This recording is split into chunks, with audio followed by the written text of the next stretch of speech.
Satu hal yang kurindu, yang kudoakan di saat teduh ini. Bantu setiap hati untuk merasa dikasihi. Tuhan, melalui semua badai pencobaan, hati perlu merasa dicinta. Tak terkecuali, kasih-Mu cukup. Hanya cinta-Mu saja yang kami butuhkan. Terima kasih Tuhan, urapi kami semua. Your banner is love. Panji-panji-Mu adalah kasih itu. Bicara kepada kami, ajari kami menjadi orang-orang yang menerima kasih Tuhan dengan rendah hati. Jadikan kami kekasih-kekasih sorga. Dalam nama Yesus, sembunyikan hamba-Mu balik salib Yesus. Haleluya. Amin. Ambil Alkitab, tetap dalam hadirat Tuhan yang begitu manis dan indah. Sambil musik main pelan-pelan, saya ajak Anda untuk ambil catatan khotbah. Saya akan sampaikan renungan yang berjudulkan pentingnya merasa dikasihi. Buka bersama dengan saya di Yohanes pasal 13 ayat 21. Ayat 21 sampai ayat 26. Pentingnya merasa dikasihi. Sedangkan di Alkitab kita judulnya tertulis begini, Yesus memperingatkan Yudas. Baru saat teduh lalu kita belajar tentang Yudas Iskariot. Sekarang waktunya kita bahas tentang Yohanes. Ini giliran murid yang dikasihi. Sebenarnya ya. Title atau gelar murid yang dikasih itu hanya ditemukan di Injil Yohanes. Injil Matius, Markus, Lukas nggak ada. Kenapa Yohanes ngaku-ngaku? Ini yang saya sebut sebagai sindrom Yohanes. Ini gejala yang baik. Ini positif sekali. Karena Yohanes itu sungguh-sungguh percaya dan meresapi bahwa Tuhannya mengasihi dia. Dia nggak merasa lebih dari orang lain sih. Nggak pernah dia mengaku begini, murid yang paling dikasih. Jangan salah loh ya. Jangan salah. Dia nggak pernah berkata bahwa dia yang paling dikasih, yang lainnya kurang. Dia hanya menyebut dirinya murid yang dikasih Yesus. Titel gelar tertinggi yang dia pasang pada badannya bukan rasul atau apa, tetapi seseorang yang dicintai Tuhan. What is the pride of your life? Apakah kebanggaan utama Anda? Apakah kebanggaan tertinggi yang bisa Anda terima di hidup ini? Nggak ada. Ada orang yang membanggakan pencapaian-pencapaiannya, ada orang yang membanggakan hartanya, ada yang membanggakan parasnya, fasilida, bakatnya. Yohanes hanya berkata, inilah yang kubanggakan, bahkan inilah yang kurenungkan. Jesus loves me, this I know, for the Bible tells me so. Yesus cinta padaku, aku tahu karena Alkitab mengatakannya. Yang disebut oleh Yohanes kasih di sini bukan perasaan saja. Karena saya yakin Yohanes itu orangnya positif sekali. Dia nggak merasa lebih dari kawan-kawannya, dari sesama rasul yang lain. Dia nggak menyebut dirinya paling. Dia hanya menyebut dirinya seseorang yang dicinta oleh Tuhan. Dari semua berkat yang dia terima, dia anggap yang paling tertinggi, hormat terbesar adalah dikasih oleh Tuhan Yesus. Saya yakin Yohanes ini rajin merenungkan itu. Daripada dia memikirkan kesalahan orang lain melulu, atau worry, kekhawatiran akan hari esok, atau apa yang bisa menimpa dia. Banyak di antara kita hidup dalam ketakutan. Inilah yang dia renungkan setiap waktu. Bukan hanya nyanyian, pujian, pengagungan kepada Tuhan, tapi dia renungkan pengorbanan Tuhannya. Dia renungkan Tuhannya itu penuh kasih sayang terhadapnya. Yang dia renungkan adalah firman Tuhan, janji Tuhan, janji oleh dia yang mengasihi dirinya. Yohanes ini bukan hanya sekedar emosional atau perasaan. Orang ini saya yakin rajin mengakui dengan mulutnya bahwa Tuhan cinta padanya. Jadi lidah bibirnya diisi dengan kesaksian. Tuhan itu cinta saya. Kalau dia nggak punya kesaksian apa-apa, mungkin dia belum mengalami kemenangan. Dia mengakui lewat lidah bibirnya firman-firman yang dia dengar dari gurunya.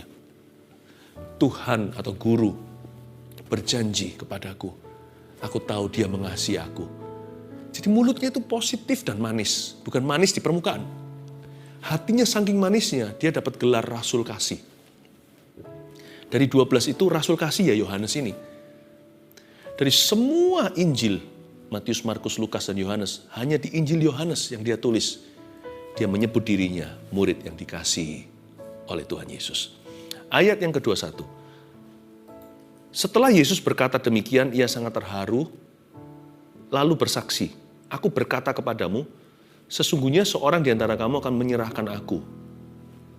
Murid-murid itu memandang seorang kepada yang lain. Mereka ragu-ragu, siapa yang dimaksudkannya? Ya tentunya semua mereka tertuduh. Karena Yesus nggak beritahu sesungguhnya siapa yang akan menyerahkan dia. Yesus hanya memberikan sebuah sindiran atau sentilan halus. Dia berkata, salah satu dari kalian 12 akan menyerahkan saya. Murid-murid itu saling pandang-pandangan, mereka ragu-ragu siapa yang dimaksudkan. Tapi Anda akan terkejut nanti di ayat-ayat berikutnya. Yohanes nggak tertuduh, satu-satunya. Betul-betul kalau kita mau happy harus dekat sama Tuhan. Sebab kalau kita itu meragukan cinta Tuhan atau kasih sayangnya atas kita dan perlindungannya, kita biasanya akan jadi orang yang mudah tertuduh. Segala sesuatu, segala situasi, kita akan merasa begini, jangan-jangan Tuhan menghukum aku. Dikit-dikit pencobaan ini datangnya dari Allah. Tuhan izinkan sakit penyakit ini. Loh ya iya, tapi Tuhan yang beri sakit pada tubuh saya untuk ngajari saya.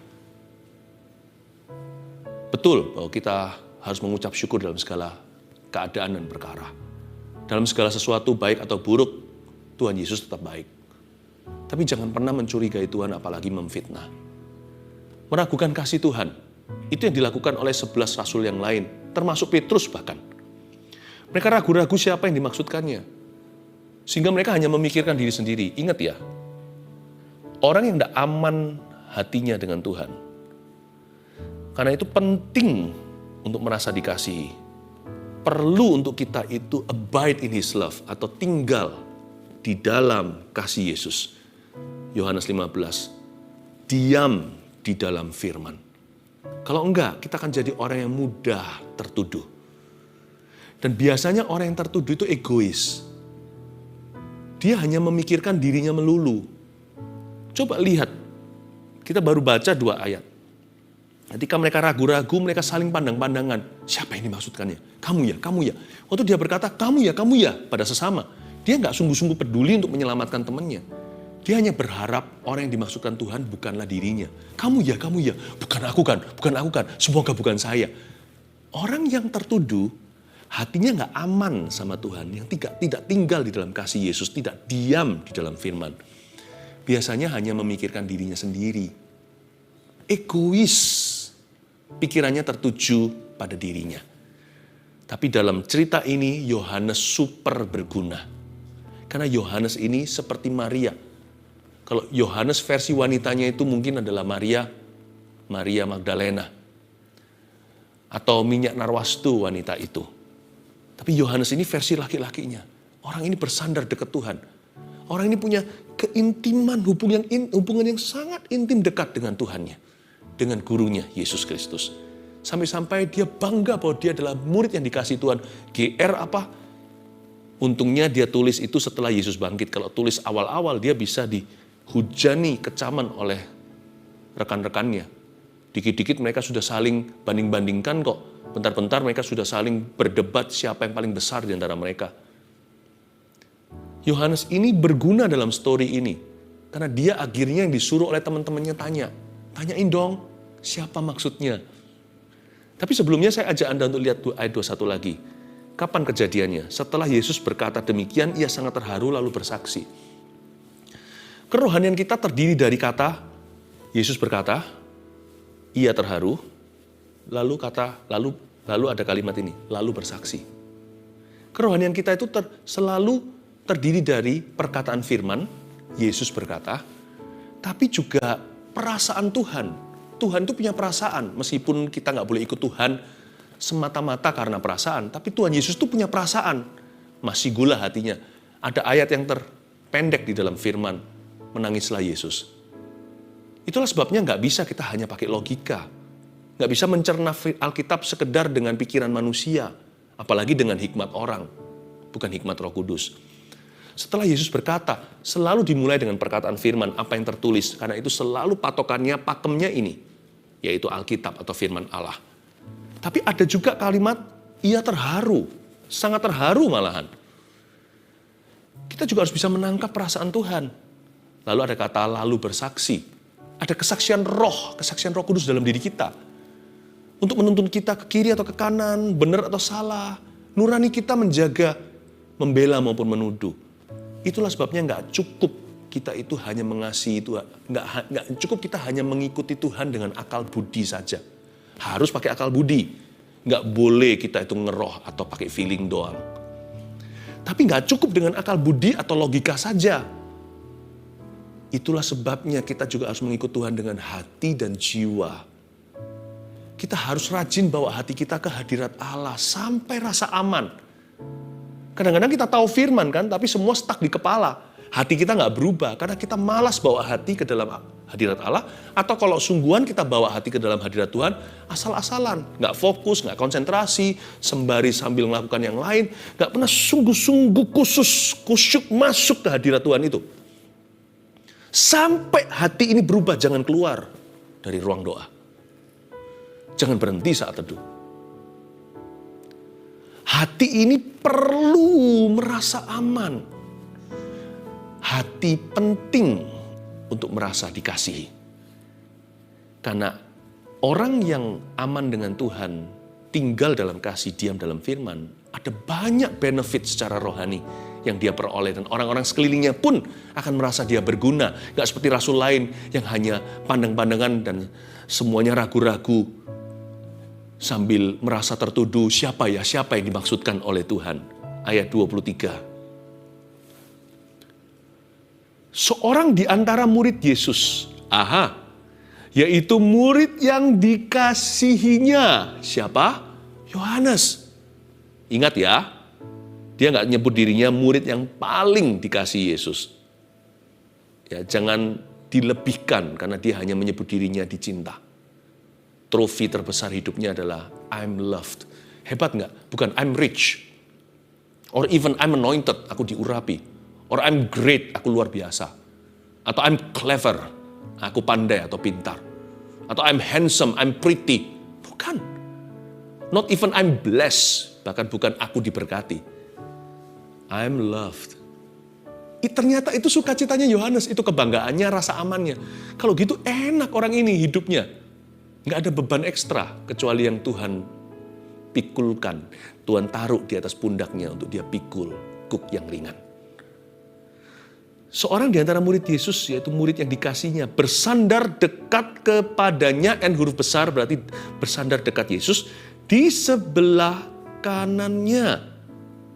Wow, ternyata pada waktu malam hari itu mereka tertuduh, Yohanes masih terus mendekat, bersandar dekat Yesus. Sementara yang lainnya seperti Marta, gerah nggak keruan, hanya Yohanes yang tinggal tenang. Ini Maria versi laki-laki, duduk diam di kaki Tuhannya. Tapi karena dia adalah pria, dia boleh dekat. Karena di kebudayaan Yahudi, biasanya ada jarak kalau dengan lawan jenis. Tetapi dia bisa dekat dengan Tuhannya, berkata bersandar di dekatnya. Jadi saya bisa bayangkan mereka ngomong itu dekat sekali. Ngobrol-ngobrol sama Tuhan, gimana Tuhan, sambil dilihat matanya Tuhan, diperhatikan gerak-geriknya. Oh gitu ya Tuhan, seksama mendengarkan. Yang lainnya ribut sendiri. Orang gini lebih berguna sih. Biasanya orang yang begini ini, wifi-nya kuat sama sorga. Bluetooth-nya jalan, Bluetooth hatinya. Nggak heran, Yohanes yang menulis Wahyu, yang mengerti hati Tuhan untuk gereja-gerejanya. Karena dia bersandar dekat di dada Tuhan kan, malam hari itu. Ayat 24. Kepada murid itu Simon Petrus memberi isyarat. Simon Petrus, the leader among them all, pemimpin di antara mereka, memberi isyarat dan berkata, tanyakan siapa yang dimaksudkannya. Kok nggak berani tanya sendiri? Orang yang biasanya membanggakan pencapaiannya, jasanya, itu biasanya akan punya jarak dengan Tuhan. Termasuk Petrus, karena Petrus waktu itu juga belum dewasa. Dia itu masih ikut Tuhan itu gimana ya, Petrus ini masih, enggak Tuhan, masih banggakan diri. Itu sifatnya, itu sifat alaminya. Semua ini meninggalkanmu, aku enggak akan. Ya kan? Aku rela, aku berani mati untuk Tuhan. Petrus, Tuhan tidak mencela dia, Tuhan hanya ngomong baik-baik. Terus, nanti sebelum ayam berkokok 2 kali, kamu udah mengkhianati aku 3 kali. Wah, dia mencoba membuktikan diri. Kalau sama Tuhan itu coba buktikan diri. Buat stres yang gak perlu dalam hidupnya. Dasar hatinya ada roh yatim piatu. Mendingan jadi yatim piatu beneran, tapi punya roh anak yang sungguh. Daripada punya orang tua, Petrus juga punya mertua yang disembuhkan oleh Tuhan dari demam dan dari sakit panas tinggi. Tapi hatinya ternyata an orphan. Potong tuh kuping hamba imam besar. Setelah itu dia yang pertama lari terbirit-birit lagi. Siapa di kaki salib yang masih ada sampai akhirnya? Yohanes. Murid yang lainnya nowhere to be seen.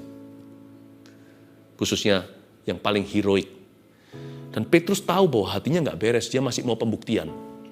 Makanya dia merasakan jarak dengan Tuhan. Jadi ada rasa segan yang nggak perlu, atau rasa sungkan, atau rasa takut bahkan. Dia kasih isyarat, pakai isyarat segala. Yo, tanyain ya, siapa yang dimaksudkannya? Kalau saya jadi Yohanes, tanya sendiri. Dari sini saya bisa langsung tahu siapa yang paling dekat. Kayaknya sih memang Yohanes bukan pilihan pertama sih. Buktinya kunci kerajaan sorga dikasih ke Petrus. Kayaknya Yohanes juga nggak tentu murid yang paling dikasihi. Siapa tahu yang paling dikasih itu Yudas. Tuhan itu paling peringatkan itu Yudas Iskariot sama Petrus. Bahkan Tuhan berkata, iblis enyala. Tapi Yohanes ini paling GR. Ini GR yang begini itu perlu. GR yang baik. Inilah yang ku renungkan setiap waktu. Renungkan apa? Anda renungkan apa setiap saat? Nyanyian pujian dan pengagungan kepadamu. Nih, romantis sekali. Biarlah manis kau dengar, Tuhan. Manis kau dengar, Tuhan. Intim seperti orang pacaran. Dan hatiku bersuka karenamu. Jadi yang direnungkan bukan hanya nyanyian pujian pengagungan, yang direnungkan adalah kasih Tuhan. Saya bisa bayangkan what's really happening in John's head. Apa yang sungguhan terjadi di kepala Yohanes itu. Dia merenungkan kasih sayang Tuhan. Setelah Yesus bangkit dan naik ke sorga, tentunya dia renungkan apa yang terjadi di Kalvari. Siang malam, pagi petang, dia renungkan kasih sayangnya Tuhan. Tuhan itu baik ya sama aku. Dikit-dikit, Tuhan itu baik sama saya. Tapi ada orang tertentu begini ngomongnya. Kalau baik, mana Tuhan baik? Karena dia perhatikan lubang donatnya. Yohanes memperhatikan Tuhannya. Ada orang yang terus mengeluh. Yang perhatikan terus itu masalahnya. Worry itu masalah keintiman.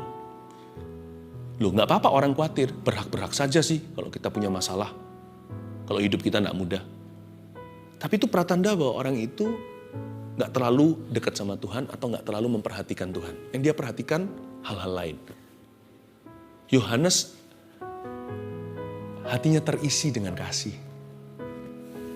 Dan dia merasa dikasih, jadi dia rasa aman, dia rasa tenang.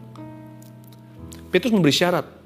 Lalu ayat 25, murid yang duduk dekat Yesus itu berpaling dan berkata kepadanya, ini Yohanes tulis tentang dirinya. Tuhan, siapakah itu? Jawab Yesus, dialah itu yang kepadanya aku akan memberikan roti sesudah aku mencelupkannya. Sesudah berkata demikian, ia mengambil roti, mencelupkannya dan memberikannya kepada Yudas, anak Simon Iskariot. Ulang di ayat 25b hingga 26 kalimat awal-awal. Murid yang duduk dekat Yesus itu berpaling dan berkata kepadanya, are you ready? Tuhan siapakah itu? Ini pertanyaan Yohanes. Lord, who is that person? Tuhan siapakah itu? Jawab Yesus langsung, gak pakai transisi. Dialah itu. Hebat ya. Ini yang saya sebut. Kedekatan dengan Tuhan itu ternyata mengundang pewahyuan. Kadang-kadang kita baca Alkitab nggak dapat apa-apa. Meskipun kita tahu histori atau sejarahnya, mungkin juga ada penjelasannya, tapi nggak dapat sesuatu untuk hidup kita. Bukan karena Alkitabnya yang salah. Hati kita perlu merapat. Bawa dalam hadirat Tuhan. Hati itu bawa dalam. Ternyata kedekatan dengan Tuhan adalah permulaan pewahyuan. Tuhan siapakah itu? Yohanes tanya. Dijawab Yesus langsung, nggak pakai basa-basi. Jawab Yesus, dialah itu. Nggak pakai perumpamaan. Langsung tahu. Coba tulis sekarang ada 3 poin sederhana. Kenapa pentingnya merasa dikasih itu? Kenapa? Saya tunjukkan benefit ya. Hati yang merasa dikasih Tuhan itu akan ada kelebihan ini. Nomor 1, lebih peka dengan Tuhan. Ini yang disebut melatih kepekaan, lebih peka dengan Tuhan. Saya jadi ingat cerita, nggak usah dibuka, nanti baca sendiri di kitab Yohanes juga. Suatu siang hari, Yesus menampakkan diri, berdiri di tepi pantai. Siang-siang nih. Lalu dari jauh Tuhan berseru karena mereka semua kembali memancing kan, karena mereka kecewa. Lalu dari situ Tuhan Yesus mungkin tampangnya, rupanya berubah karena Tuhan dalam tubuh kemuliaan. Tapi mereka lihat itu manusia biasa, tapi mereka mendengar suaranya kok seperti kenal ya orang ini, ada perasaan itu. Dan dari jauh Tuhan Yesus berseru begini, "Hai anak-anak, adakah lauk pauk?" Kaget dipanggil anak-anak. Usianya Tuhan Yesus kan 33 setengah lah. Usia mereka juga 20 sekian. Belum sampai ponakan atau anak dan bapak. Tapi dia panggil anak-anak, bisa rasakan kasih bapak. Bukankah bapak di dalam aku, kata Yesus. Hai anak-anak, ada lauk pauk. Oh enggak ada. Lalu ketika itu tiba-tiba, dia berkata, enggak ada, kami enggak dapat ikan. Mereka jawab sama-sama. Lalu Tuhan berkata begini, tebarkan ke sebelah kanan. Ketika ditebar sebelah kanan, mereka dapat begitu banyak ikan. Nah pada saat itu siapa dulu yang peka? Siapa dulu yang tahu kalau itu Tuhan Yesus? Yohanes. Maka murid yang dikasihi Tuhan, tulisannya begini. Berserulah dia dan berkata, itu guru. Ketika mendengarkan seruan murid yang dikasihi Tuhan bahwa itulah Tuhan, segeralah Petrus mengenakan pakaian, bukan ditanggalkan karena dia nggak pakai pakaian. Dia telanjang dada, dia sedang bekerja sebagai nelayan. Dia pakai pakaiannya, lalu nyemplung ke dalam lautan, berenang ke tepian. Disitulah cerita 3 kali Tuhan tanya sama dia, do you love me? Petrus ini lucu sih, lain kali ya saya akan bahas tentang Petrus. Ini orang unik sekali. Malah dipakai bajunya renang supaya dia nggak sampai jadi orang nggak sopan ketemu Tuhan telanjang dada. Ini nggak pakai atasan. Tapi dia tidak tahu itu Tuhan. Dia tahu itu Tuhan ketika mendengarkan suara seruan Yohanes. Itu guru. Waktu dia dengar kata itu guru dari mulut seseorang yang dikasihi Tuhan. Yang hatinya aman dan merasa disayang. Seperti ada pewahyuan yang terciprat dalam benak dan batinnya. That's Jesus. Kenapa ya? Firman diucapkan orang tertentu biasa-biasa. Diucapkan sama hati orang yang aman dengan Tuhannya. Menjadi rema. Why? Ingat, hati yang masuk hadirat Allah. Hati yang merasa dikasih oleh Tuhan. Dan itu saja, that's all that matters. Itu saja yang penting dalam hidupnya. Hati seperti itu diurapi dan apapun yang keluar adalah urapan. Dia menjadi orang yang lebih peka. Sementara yang lainnya belum tahu, masih buta secara rohani. Dia menjadi orang yang terlebih dahulu mengetahui bahwa itu adalah Tuhan. Yang paling peka dengan hadirat Allah, itu ya Yohanes dalam cerita ini. Itu guru. Lebih peka dengan Tuhan. Maukah Anda lebih peka? Saya sekarang tunjukkan rahasianya dari firman. Ini namanya latihan kepekaan. Daripada saya memberikan ikan, mendingan saya ajari Anda untuk mancing supaya Anda bisa makan ikan seumur hidup Anda, bukan? Jadi sekarang ini, saya sedang menunjukkan rahasianya untuk menjadi semakin peka. Supaya dalam segala keputusan, dalam setiap langkah hidupmu, ada penyertaan. Dan khususnya, supaya Anda yang paling peka dengan Tuhan dalam keluarga Anda. Bukan untuk sok-sokan loh ya, tapi supaya menuntun orang lain pada Tuhan juga. Dan supaya dimanapun Anda berada, selalu mengundang hadirat Allah. Pentingnya merasa dikasih. 1, kita jadi lebih peka dengan Tuhan. 2, lebih cepat untuk taat. Karena orang yang merasa dikasih itu pasti lebih kuat. Batin jiwanya, rohnya pasti jauh lebih mantap. Ada satu cerita, tapi ini nggak langsung sih bicara tentang ketaatan. Tapi saya tunjukkan bahwa ternyata perlombaan lari bisa juga kita nangkap sesuatu dari kehidupan 2 orang itu. Petrus ini kuat sekali loh. Dia berenang itu sama perahu nanti nyampenya kurang lebih sama. Oh ini orang kuat sekali, atletis lah, nelayan. Pekerja kasaran. Nah, Petrus ini begini. Pada waktu Maria Magdalena memberitahu pada Petrus dan seorang murid yang dikasihi Yesus, murid yang lain itu, maka mereka keduanya langsung berlari bersama-sama ke kuburan yang kosong itu. Ketika diberitahukan Tuhan tidak ada di situ, tubuhnya mungkin dicuri oleh orang atau diambil orang lain maksudnya. Berlarilah dua ini, terjadi perlombaan sprint. Tapi dikatakan di ayat tersebut dalam cerita itu, ternyata murid yang lain itu, yaitu murid yang dikasih Yesus, yaitu Yohanes itu, nyampe dulu ke kuburan. Mungkinkah karena Petrus pelan? Mungkin saja, mana saya tahu siapa lebih cepat berlari, siapa lebih kuat ototnya. Tapi mungkinkah juga, ini asumsi ya, Petrus itu larinya agak ragu karena dia setelah mengkhianati Tuhan tertuduh. Kan belum pemulihan, itu kan belum cerita di pinggir pantai. Kemudian hari, adakah lauk pauk, lalu Petrus ditanya 3 kali, "Do you love me?" Lalu Tuhan memberitahu pada dia, "Gembalakan domba-dombaku," diberi kunci. Saya bisa bayangkan Petrus lari pertama kenceng karena dia kangen. Tapi waktu di tengah jalan dia bilang, "Oh no. Apa yang akan Tuhan katakan ketika lihat saya kalau memang Tuhan ada di sana?" Waktu dia lari itu dia lari sambil guilty. Orang kalau lari sambil bersalah jadi lamban atau jadi pelan. Karena dia berbeban berat dalam jiwanya, badannya boleh atletis, hatinya setengah-setengah jalan. Karena dia nggak berani ketemu orang yang dia salahi. Tapi Yohanes larinya free. Guru yang mencintai aku. Pernah lihat anak kecil nggak kalau lari ke mamanya? Ternyata anak kecil kalau lihat mamanya setelah nangis, lihat mama atau papanya yang dia cintai, yang dia tahu sangat mencintai dia, itu cepat sekali larinya. Dibanding kalau om atau tantenya yang datang menolong dia. Anak itu lari, tapi nggak secepat kalau papa, mama, langsung larinya kenceng sekali. Seperti seorang olahragawan. Yohanes larinya dengan free. Tahu nggak, orang kalau hatinya enteng, dia merasa dicintai. Ketaatan itu tidak susah. Makanya juga di Injil Yohanes dikatakan begini. Perintah Tuhan itu tidak sulit. Hanya Yohanes mengatakan, tidak sukar. Amazing tak?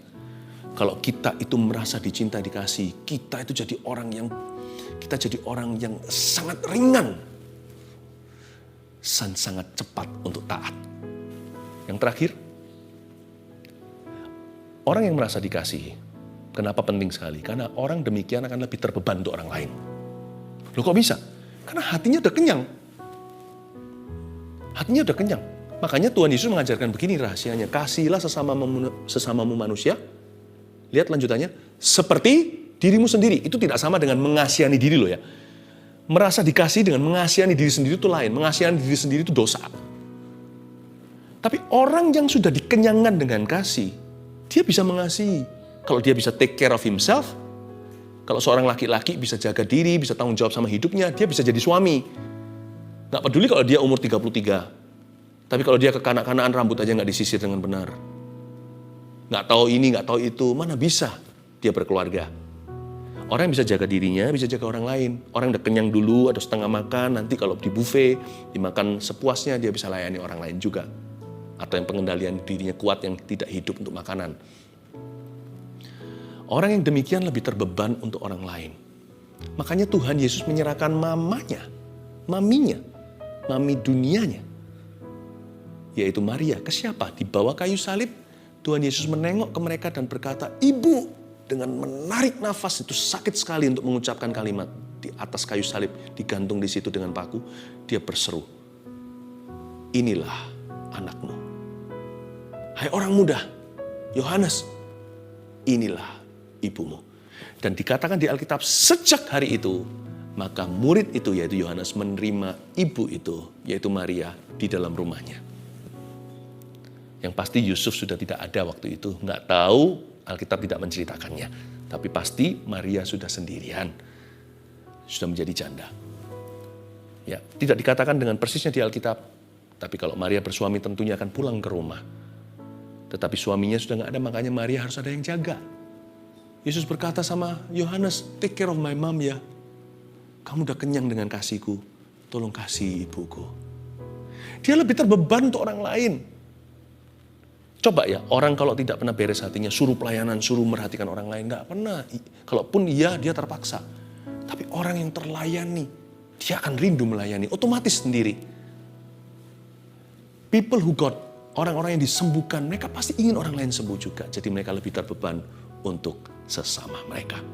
Penting merasa dikasih. Satu, karena orang yang merasa dikasih, aman dengan kasih Tuhan, lebih peka dengan Tuhan. lalu lebih cepat untuk taat, dan lebih terbeban untuk orang lain. Kasih bukan hanya sekedar perasaan. Kasih adalah iman. I believe you love me. Jesus loves me. This I know, for the Bible tells me so. Tuhan mengasihi aku. Yesus cinta padaku, aku tahu. Sebab Alkitab mengatakannya. Renungkan itu. Inilah yang kau renungkan supaya manis di telinga Tuhan.